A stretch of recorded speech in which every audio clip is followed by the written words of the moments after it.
A Gênese. A Gênese. Último capítulo. Os tempos são chegados. Os tempos são chegados. Que tempos? Que tempos são chegados? Último capítulo da Gênese. Essa é a grandeza da revelação espírita, e essa é a razão por que o Espiritismo é o Consolador prometido pelo Cristo.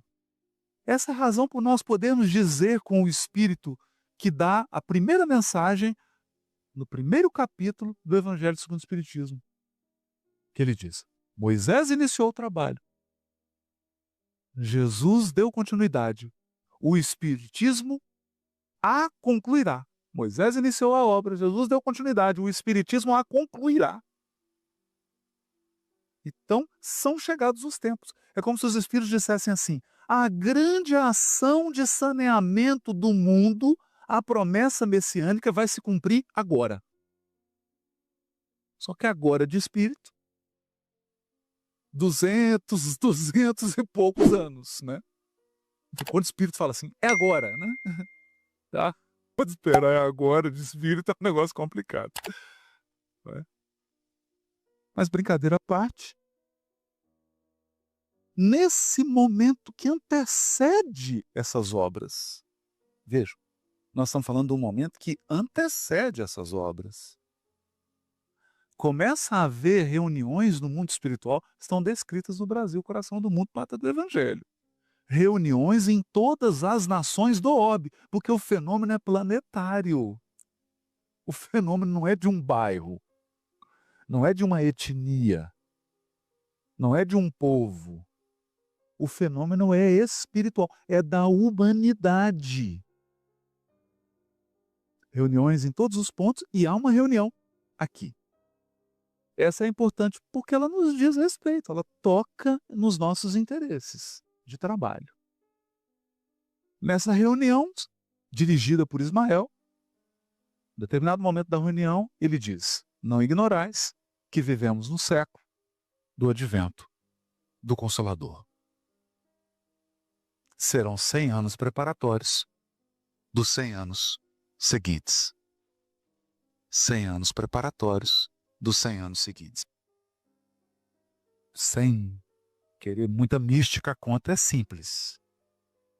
1857 é a data de nascimento, não tem outra. 100 anos, 1957. 100 anos, 2057. Esse é o plano. É uma assembleia, não está identificado todo mundo que estava lá, mas um está. Nós sabemos quem é. E nós sabemos que aqui ele veio. Bezerra de Menezes.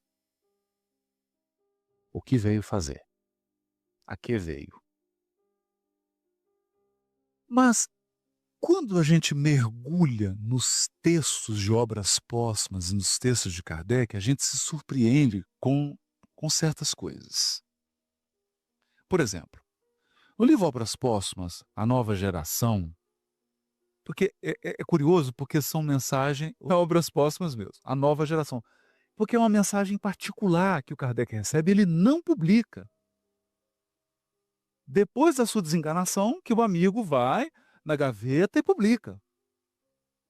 Agora, é curioso porque essas mensagens que ele não publica, elas têm uma diferença na redação das que são publicadas na codificação, nas obras básicas da codificação.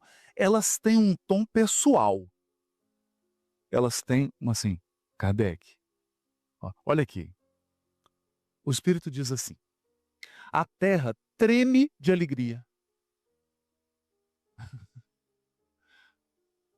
Que visão, né? Eu estou tremendo de medo, né?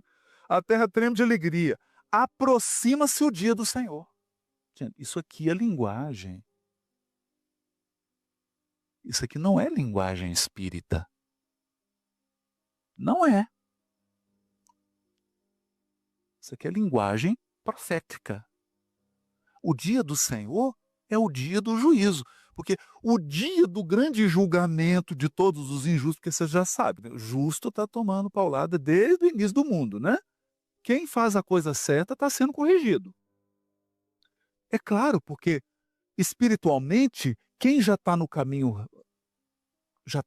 do bem, o processo de purificação dele vai mais rápido mesmo, ele tem que ser mais rápido. Ele não vai ficar parado esperando o aluno retardatário.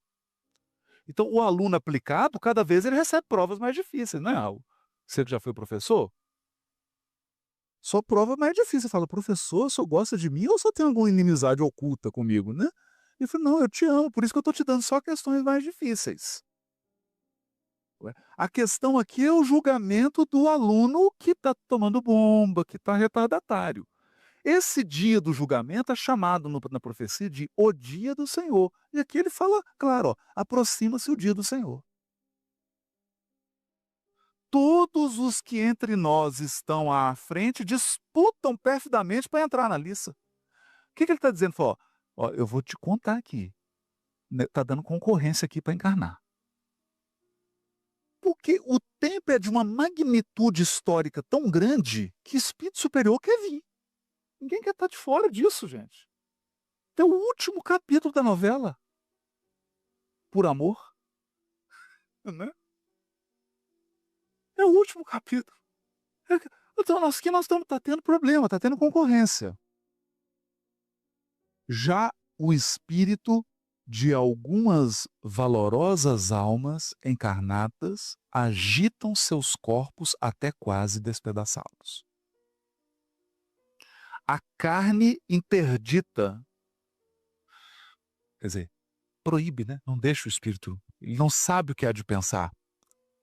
Desconhecido fogo a devora. Aí ele diz assim: elas serão libertadas, porque chegaram os tempos.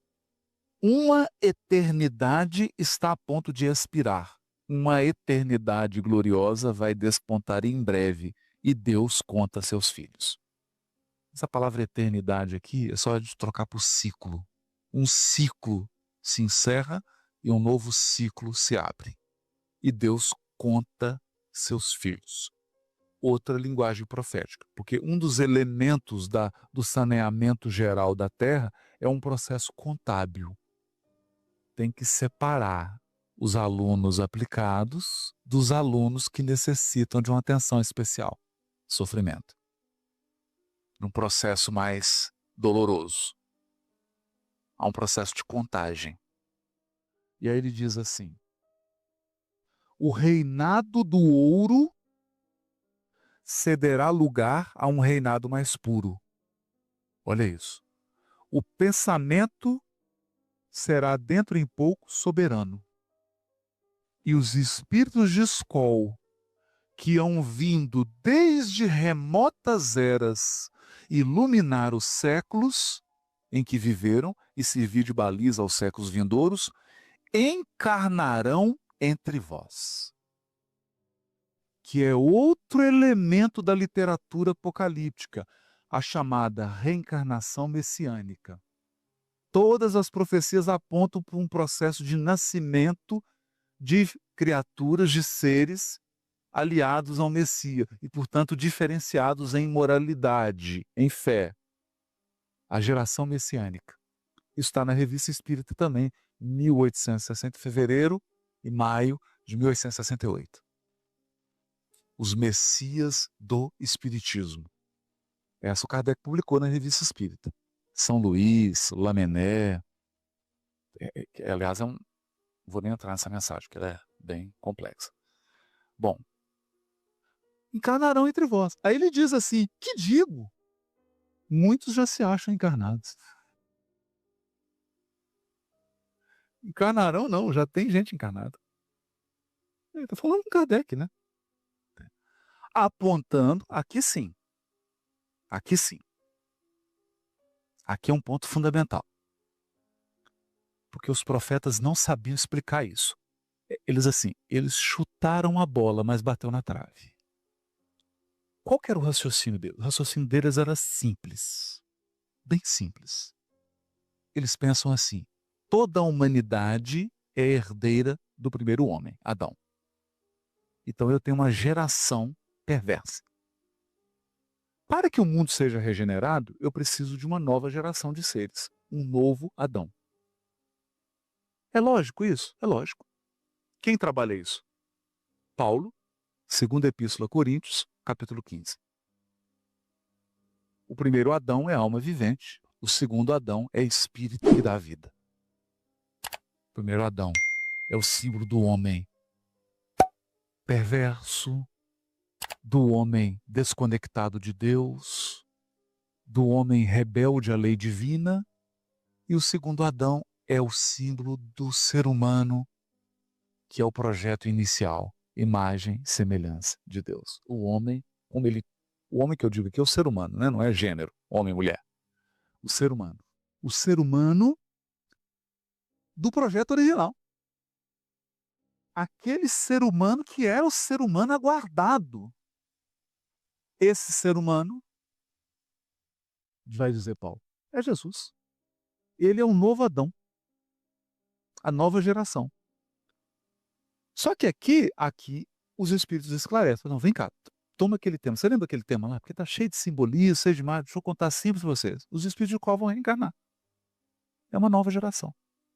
E a gente lê a Gênese, o último capítulo do livro, a Gênese, vai falar sobre a reencarnação, como que se dá, qual que é a operacionalização da transição planetária. A operacionalização da regeneração do mundo se dá como? Na maternidade. E no velório, né? E nos velórios também. Que alguns têm que desencarnar. Alguns desencarnam, outros encarnam. E aí os espíritos dizem, não preocupa, olha, terremoto, isso sempre aconteceu, né? Você tem que esperar outras coisas. O processo é outro. A renovação não fere as leis da natureza. Ela se dá na mudança numérica da população planetária. Você tem um desequilíbrio, tem mais espíritos comprometidos do que aqueles já integrados, e aí vai inverter. Você terá mais espíritos integrados com a lei divina, com a sua própria intimidade, e menos espíritos em conflito com a lei divina. Muda a balança, né? É o que ele está dizendo. Quantos prejuízos antigos vão desmoronar em bloco quando o espírito, como uma faca de duplo gume, vier decepá-los pelos fundamentos? Sim, os pais do progresso do espírito humano deixaram uns as suas moradas radiosas, outros deixaram grandes trabalhos em que a felicidade se junta ao prazer de instruir-se para retomarem o bastão de peregrinos, que apenas haviam deposto no limiar do templo da ciência. E daqui a pouco, aos quatro cantos do globo, os sábios oficiais ouvirão apavorados jovens imberbes a lhes retorquir, numa linguagem profunda, aos argumentos que eles julgavam irrefutáveis. O sorriso zombeteiro já não constituirá um escudo que valha, e sob pena de desmoralização, forçoso será responder. Então, o círculo vicioso em que se meteram mestres da vã filosofia mostrar-se-á completamente superado. Aqui faltou uma palavra. Porquanto os novos campeões, olha isso aqui, levam consigo não só um facho, que é a inteligência desimpedida dos véus grosseiros, senão também muitos dentre eles gozarão desse estado particular que é privilégio das grandes almas como Jesus e que dá o poder de curar e de operar essas maravilhas chamadas milagres. Então, essa é uma mensagem, estava nos arquivos pessoais de Kardec. Ele achou por bem não publicar. Fez bem, né? Porque ele é um pouco demais, né? Imagina. Porque eles não são só inteligências. Nós estamos falando de espíritos assim, tipo Estevão. processo. Mas quando? Daquele dia e hora, nem o filho, só o pai. Então a linguagem aqui é sempre, são chegados, são chegados, são chegados. No outro texto que eu vou ler só um pedacinho para a gente já caminhar, no Obras Póstumas também, se chama Regeneração da Humanidade. Ele diz assim: infelizmente, a maioria, desconhecendo a voz de Deus, persistirá na sua cegueira, e a resistência que virá a opor mascarará por meio de terríveis lutas o fim do reinado dos que a constituem. Quer dizer, haveria uma resistência desses espíritos rebeldes que detêm parcelas significativas do comando do planeta. Mas olha o que ele vai dizer. Desvairados correrão à sua própria perda. Provocarão destruições que darão origem a um sem número de flagelos e de calamidades, de sorte que, sem o quererem, apressarão o advento da era de renovação. Por quê? Porque acelera o processo de desencarnação, no mínimo, né? Acelera. Quer dizer, ao tentarem defender um status quo da maldade, eles aceleram o processo de transformação. E aí o Espírito continua.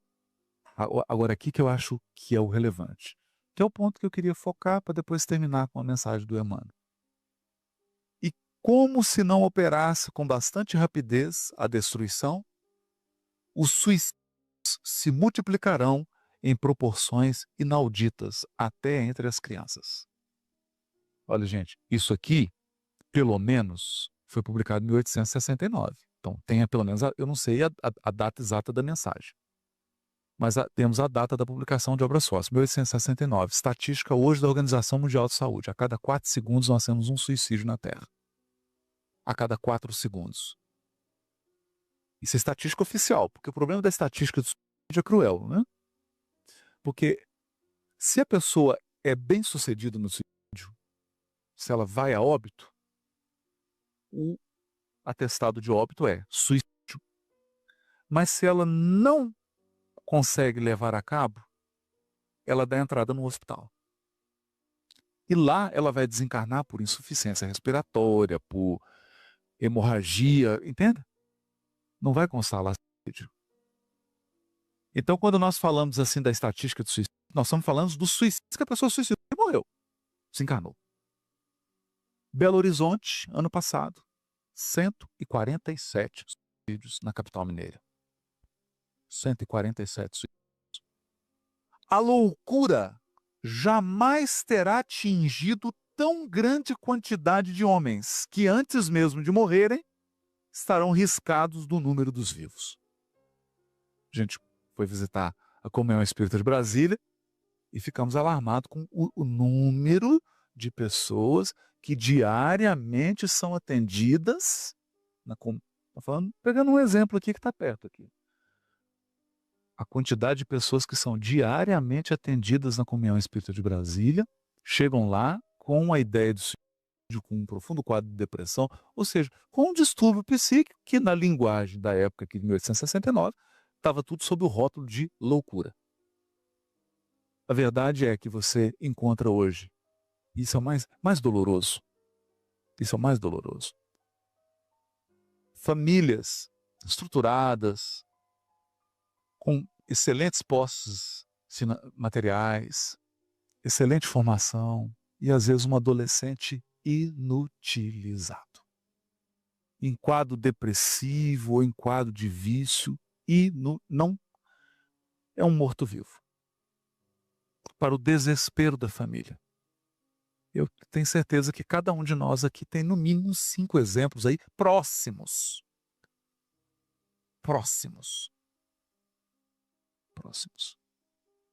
Então, esse quadro ele é importante por quê? Porque ele está descrito nas profecias. Não vou entrar nesse detalhe aqui, né? Porque a nossa reflexão aqui ela é ligeira, né? Mas o que a linguagem vai descrever, estrela caindo, o sol se apagando, a lua, é um blackout. O que a linguagem do sermão profético quer descrever é um blackout. Agora, convenhamos, não estás falando de um blackout cósmico envolvendo o sistema solar. Não é esse o caso. Mas de um blackout do mundo íntimo. E nós estamos presenciando milhares e milhares de corações baterem às portas da Casa Espírita, da Federação, às portas da nossa casa, das instituições de caridade, em blackout. Transtornada. Transtornada. Que é a grande marca. E aí ele diz assim: são esses os verdadeiros sinais dos tempos. Então, nós já estamos na ação de saneamento geral. Eu não sei em que fase aí também. Eu queria até. Mas aí é aquela história. Tem assunto que é para brigadeiro. Tem outro que é para cadete. Né? O brigadeiro da terra é o Cristo. Então tem assuntos que a gente não tem, nós somos cadetes. Nós não temos acesso. A essas macro decisões nós não temos acesso. Mas esses são os sinais, nós já estamos vivendo. Imagina, você conta aí. Durante esse tempo que eu falei aqui, dezenas de pessoas suicidaram. Imagina a estrutura que você tem no mundo espiritual para receber esses milhões de criaturas por ano no mundo, interrompendo uma programação espiritual. E não só interrompendo uma programação espiritual, mas comprometendo uma encarnação futura, que é o mais delicado. Né? Então, são esses os sinais dos tempos. E tudo isso se cumprirá pelo encadeamento das circunstâncias. Como já o dissemos, sem que haja a mais ligeira derrogação das leis da natureza. Sem que haja a mais ligeira derrogação das leis da natureza. Contudo, através da escura nuvem que vos envolve e em cujo seio ronca a tempestade, isso é a linguagem de Apocalipse. Nuvem, tempestade. Né? Porque está descrevendo um ambiente psíquico que envolve a psicosfera da Terra. Porque se você usar uma analogia, você pode comparar a psicosfera da Terra ao clima. Daí a linguagem apocalíptica falar em terremoto, maremoto, tempestade. Né? Então não é um fenômeno puramente... É claro que tem também um componente físico, não estamos descartando isso, né? Claro que tem, também. Mas ele não é o primordial. O primordial é um fenômeno da psicosfera, do clima mental e espiritual do planeta, né? E aí ele diz, ronca a tempestade. Então, mesmo no seio que ronca a tempestade, já podeis ver despontando os primeiros raios da era nova. Para encerrar, eu dei duas mensagenzinhas, né? Uma está no livro Fonte Viva, capítulo 41, na senda escabrosa. Emmanuel diz assim, mantenhamos, pois, a confortadora certeza de que toda tempestade é seguida pela atmosfera tranquila e de que não existe noite sem alvorecer. Se isso vale para os processos climáticos, vale também para os processos da psicosfera mental da Terra. E um texto de Emmanuel, esse texto, eu acho assim, esse aqui ele pegou consultoria com Isaías para poder escrever. Está no livro Pão Nosso, capítulo 41, uma mensagem intitulada No Futuro. Eu queria terminar com ela. No futuro. Diz Emmanuel. Deixa eu tirar os óculos aqui que a vista cansada já está atingindo. Quando o homem gravar na própria alma os parágrafos luminosos da divina lei, o companheiro não repreenderá o companheiro. O irmão não denunciará outro irmão. O cárcere cerrará suas portas. Os tribunais quedarão em silêncio. Canhões serão convertidos em arados. Homens de armas volverão à sementeira do solo. O ódio será expulso do mundo. As baionetas repousarão. As máquinas não vomitarão chamas para o incêndio e para a morte, mas cuidarão pacificamente do progresso planetário.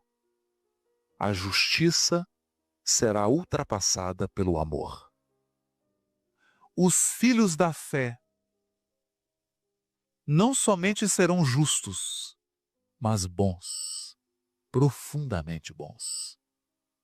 A prece constituir-se-á de alegria e louvor, e as casas de oração estarão consagradas ao trabalho sublime da fraternidade suprema. A pregação da lei viverá nos atos e pensamentos de todos. Por quê? Porque o Cordeiro de Deus terá transformado o coração de cada homem em tabernáculo de luz eterna, em que o seu reino divino resplandecerá para sempre. Viva o mundo de regeneração.